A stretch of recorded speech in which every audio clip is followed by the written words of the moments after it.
자, 오늘 살펴볼 기업은 넥스트 바이오메디컬입니다. 이 회사는요, 퍼스트 인 클래스, 그러니까 세상에 없던 새로운 치료제를 만들어서 아예 의료계의 글로벌 표준을 바꾸겠다는 아주 큰 포부를 가지고 있습니다. 과연 이들이 어떤 독창적인 아이디어로 시장의 판도를 바꾸고 있는지 지금부터 하나씩 뜯어보겠습니다.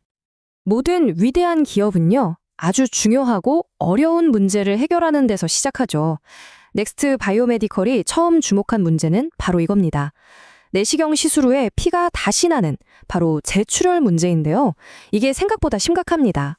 시술받은 환자 10명 중에 많게는 서너 명이 사흘 안에 다시 출혈을 겪는다는 거예요. 정말 위험한 상황이죠. 이걸 막을 방법이 없을까? 여기서 모든 게 시작됐습니다. 그럼 기존에는 어떻게 했을까요? 클립 같은 걸로 혈관을 꽉 짚거나 열로 지져서 막는 방식을 썼습니다.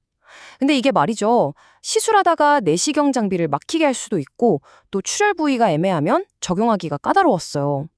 그런데 넥스트 바이오메디컬이 내놓은 해법은 정말 놀라울 정도로 간단했습니다. 그냥 상추에 가루를 칙 뿌려서 피를 멈추게 한다는 거였죠. 파우더요. 자, 그래서 이 아이디어에서 탄생한 첫 번째 주력 제품이 바로 넥스 파우더입니다. 근데 여기서 중요한 포인트가 있어요. 이 제품은 단순히 피가 날 때 뿌리는 치료제가 아니라는 겁니다. 핵심은 예방이에요. 아이의 출혈이 시작조차 되지 않게 미리 막아버리자는 거죠. 패러다임을 완전히 바꾼 겁니다. 말로만 하는 게 아니라 데이터가 이걸 증명합니다. 한번 보시죠. 360명을 대상으로 임상을 진행했는데 결과가 정말 대단합니다. 기존 방식으로는 재출혈율이 11.3%였는데 넥스 파우더를 썼더니 단 3%로 뚝 떨어졌습니다. 거의 4분의 1 수준으로 줄어든 거죠. 여러분, 이게 바로 게임 체인저 데이터입니다. 이 압도적인 효과 덕분에 경쟁 제품보다 비싸게 팔 수 있는 거고요. 의사들이 이건 꼭 써야겠다 하고 선택하게 만드는 결정적인 이유가 되는 겁니다. 자, 그럼 이 압도적인 임상 결과가 구체적으로 어떤 경쟁력을 만들어낼까요? 첫째, 이게 진짜 중요한데 피가 아직 안 나는 부위에도 예방 목적으로 쓸 수 있는 유일한 제품이라는 겁니다. 다른 건 이게 안 돼요. 둘째, 사용법이 그냥 뿌리면 되니까 너무 간단하죠? 의사들 입장에선 장비 막힐 걱정도 없고요. 셋째, 한번 뿌려두면 24시간 넘게 딱 붙어 있습니다. 효과가 오래 간다는 거죠. 그러니까 시장에 제일 늦게 나왔는데도 무섭게 점유율을 뺏어오고 있는 겁니다. 좋은 제품은 결국 숫자로 말하죠. 이 임상적 성공이 어떻게 매출로 이어지는지 보세요. 2023년에 95억 원이었던 매출이 작년이죠. 2024년에는 무려 200억 원으로 껑충 뛰었습니다. 1년 만에 2배 이상 성장한 거예요. 특히 세계에서 가장 큰 시장인 미국에서 제대로 터졌고 작년에 진출한 일본 시장에서도 반응이 오기 시작하면서 이 성장을 견인하고 있습니다. 그런데 이 회사의 목표는 여기서 그치지 않습니다. 이 문장 한번 보세요. 글로벌 파트너사인 메드트로닉의 전략인데 기가 막힙니다. 넥스 파우더를 모든 내시경 수술의 반창고로 만들겠다. 우리가 상처나면 의뢰 반창고 붙이잖아요. 그것처럼 내시경 수술을 하면 그냥 무조건 기본으로 넥스 파우더를 뿌리는 걸 당연하게 만들겠다는 겁니다. 이게 현실이 되면 시장 규모는 정말 상상 이상이겠죠. 자, 넥스 파우더로 일단 한번 제대로 보여줬습니다. 자신들의 기술이 통한다는 걸요. 그럼 넥스트 바이오 메디컬의 다음 행보는 뭘까요? 바로 이 성공 공식을 가지고 훨씬 더 큰 시장으로 뛰어드는 겁니다. 그게 바로 만성관절염 통증 시장입니다. 정말 어마어마한 시장이죠. 여기서도 접근법이 아주 흥미롭습니다. 기존 기술을 아주 영리하게 응용해서 넥스 파우더 F라는 새로운 치료제를 만들었어요. 이게 어디에 쓰이냐면 색전술이라는 시술에 쓰이는데요. 말이 좀 어렵죠? 쉽게 말해서 관절염 통증을 일으키는 주범이 쓸데없이 자라난 비정상적인 혈관이거든요. 이 혈관을 약물로 딱 막아버려서 통증의 근본 원인을 없애는 겁니다. 수술 없이요. 그런데 이런 색전술 물질은 이미 시장에 있지 않냐고요? 맞습니다. 하지만 결정적인 차이가 있어요. 기존 경쟁 제품들은요, 몸 안에 들어가서 완전히 녹지 않고 남아있는 경우가 많았습니다.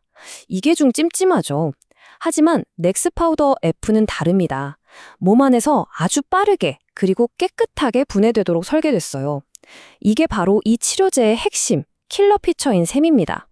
이게 그냥 이론이 아니라 실제 사례를 보면 더 와닿습니다. 논문에 실린 이야기인데요. 정말 어떤 치료를 받아도 효과가 없었던 한 국가대표 선수가 있었답니다. 그런데 이 시술을 받고 단 2달 만에 통증이 싹 사라졌다는 거예요. 다시 뛸 수 있게 된 거죠. 이건 뭘 의미할까요? 그냥 나이 들어서 생기는 퇴행성 관절염 환자뿐만 아니라 운동선수들의 스포츠 손상 치료라는 새로운 시장까지 열릴 수 있다는 강력한 신호입니다. 그리고 이런 잠재력을 세계가 먼저 알아보고 있습니다. 이미 유럽에서는 관절염 색전술 치료제로는 유일하게 허가를 받았고요. 작년 8월부터는 세계에서 가장 까다롭다는 미국 FDI 임상에도 들어갔습니다. 여기서 멈추지 않고 어깨, 팔꿈치, 무릎, 적용 부위를 계속 넓혀가고 있고요. 최근에는 독일의 큰 병원에서 진행한 임상에서도 결과가 좋다는 소식이 들려왔습니다. 지금 전 세계적으로 모멘텀이 붙고 있는 거죠. 자, 기술이 이렇게 좋은 건 알겠습니다. 근데 아무리 기술이 좋아도 이걸 돈 버는 사업으로 만드는 건 또 다른 얘기죠. 특히 바이오 기업은 돈 들어갈 때가 정말 많거든요. 과연 넥스트 바이오 메디컬은 이 어려운 숙제를 어떻게 풀고 있을까요? 그 비밀은 아주 영리하고 효율적인 비즈니스 모델에 숨어 있습니다. 보통의 바이오 벤처랑은 좀 다릅니다. 이 회사는 선택과 집중을 정말 잘해요. 제품 개발하고 생산하는 건 직접 챙깁니다. 품질이 제일 중요하니까요. 하지만 영업이랑 마케팅은 굳이 직접 안 합니다. 이 분야의 끝판왕 메드트로닉이라는 글로벌 공룡한테 맡겨버리는 거죠. 그럼 여기서 아낀 돈과 인력은 어디에 쓸까요? 바로 이 회사의 심장, 즉 연구개발과 임상시험에 전부 쏟아붓는 겁니다. 최종 목표인 표준 치료제가 되기 위해서요. 이런 전략은 직원 구성을 보면 더 확실해집니다. 이 도넛 차트 한번 보세요. 정말 놀랍지 않나요? 전체 직원의 무려 70%가 R&D 인력입니다. 그것도 그냥 연구원이 아니라 임상과 허가를 책임지는 석박사급 핵심 인력들이에요. 회사가 어디에 힘을 싣고 있는지 아주 명확하게 보여주는 대목이죠. 자, 그럼 우리 투자자 입장에서 앞으로 뭘 지켜봐야 할까요? 이 회사의 주가, 아니 기업 가치를 한 단계 더 끌어올릴 만한 핵심 이벤트들은 뭐가 있을까요? 다행히도 회사가 아주 명확한 로드맵을 제시하고 있습니다. 로드맵을 한번 보시죠. 2023년에 미국, 그리고 작년 9월에 일본 시장에 성공적으로 런칭했고요. 이제 가장 가까운 그리고 아주 중요한 마일스톤이 바로 올해 2025년입니다. 바로 현금 흐름 기준으로 드디어 흑자 전환하는 손익분기점 BEP를 달성하겠다는 목표입니다. 그리고 그 이후 2026년, 2027년에는 대규모 미국, 유럽 임상 결과 발표라는 더 큰 이벤트들이 기다리고 있죠. 그럼 올해 BEP 달성, 이게 가능할까요? 목표 매출은 150억 원입니다. 근데 아까 말씀드렸죠. 영업, 마케팅 비용은 파트너사인 메드트로닉이 내줍니다. 그러니까 넥스트 바이오메디컬이 쓰는 가장 큰 돈은 임상시험 비용뿐이에요. 이 비용마저도 미국 규제 당국의 승인을 받으면서 효율적으로 관리하고 있기 때문에 올해 흑자 전환 목표는 충분히 현실적인 시나리오로 보입니다. 자, 이제 마지막 질문입니다.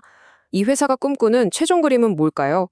그냥 제품 많이 파는 회사가 아닙니다. 이들의 진짜 목표는요, 압도적인 데이터를 계속 쌓아서 전 세계 의사들이 보는 치료 가이드라인, 말하자면 의료계의 교과서에 이럴 땐 넥스파우더를 쓰시오라고 딱 박아놓는 겁니다. 한번 표준이 되면 그건 그 어떤 경쟁자도 무너뜨릴 수 없는 강력한 해자가 되거든요. 과연 넥스트 바이오메디컬은 자신들의 이름을 새로운 글로벌 표준으로 만들 수 있을까요? 오늘 설명은 여기까지입니다. 마지막으로 말씀드립니다. 이 내용은 특정 종목을 추천하기 위한 것이 절대 아닙니다. 따라서 투자 판단의 직접적인 근거로 삼으시면 안 되고요. 모든 투자에 대한 최종 판단과 책임은 투자자 본인에게 있다는 점 꼭 기억해 주시기 바랍니다.